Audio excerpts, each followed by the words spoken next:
ओम शांति। हमारे चैनल में आप सभी का स्वागत है। आपके लिए हम लाए हैं प्यारी कहानी। आज की कहानी का शीर्षक है आखिरी काम। आइए सुनते हैं कहानी। एक बूढ़ा कारपेंटर अपने काम के लिए काफी जाना जाता था।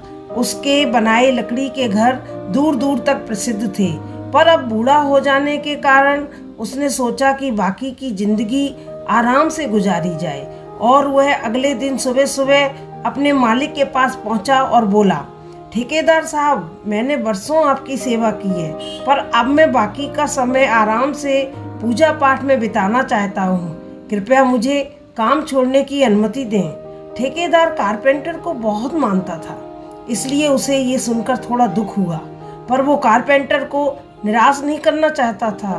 उसने कहा, आप यहाँ के सबसे अनुभवी व्यक्ति हैं, आपकी कमियां कोई नहीं पूरी कर पाएगा, लेकिन मैं आपसे निवेदन करता हूँ कि जाने से पहले एक आखिरी काम करते जाइए।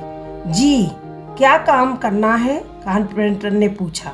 मैं चाहता हूँ कि आप जाते जाते हमारे लिए एक और लकड़ी का घर तैयार कर दीजिए। ठेकेदार घर बनाने के लिए जरूरी पैसे देते हुए बोला। कारपेंटर इस काम के लिए तैयार हो गया। उसने अगले दिन से ही घर बनाना शुरू कर दिया, पर यह जानकर कि ये उसका आखिरी काम है और इसके बाद उसे और कुछ नहीं करना होगा, वो थोड़ा ढीला पड़ गया। पहले जहां वह बड़ी सावधानी से लकड़ियां चुनता और काटता था, अब बस काम चलाऊ तरीके से ये सब करने लगा। कुछ एक हफ्ते में घर तैयार हो गया और वो ठेकेदार के पास पहुंचा। ठेकेदार साहब, मैंने घर तैयार कर लिया है, अब तो मैं काम छोड़कर जा सकता हूँ।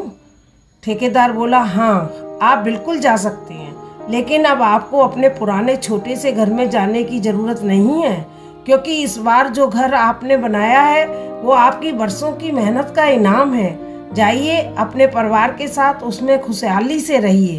कारपेंटर यह सुनकर स्तब्ध रह गया। वह मन ही मन सोचने लगा, कहाँ मैंने दूसरों के लिए एक से बढ़कर एक घर बनाए और अपने घर को ही इतने घटिया तरीके से बना बैठा। काश मैंने ये घर भी बाकी घरों की तरह ही बनाया होता।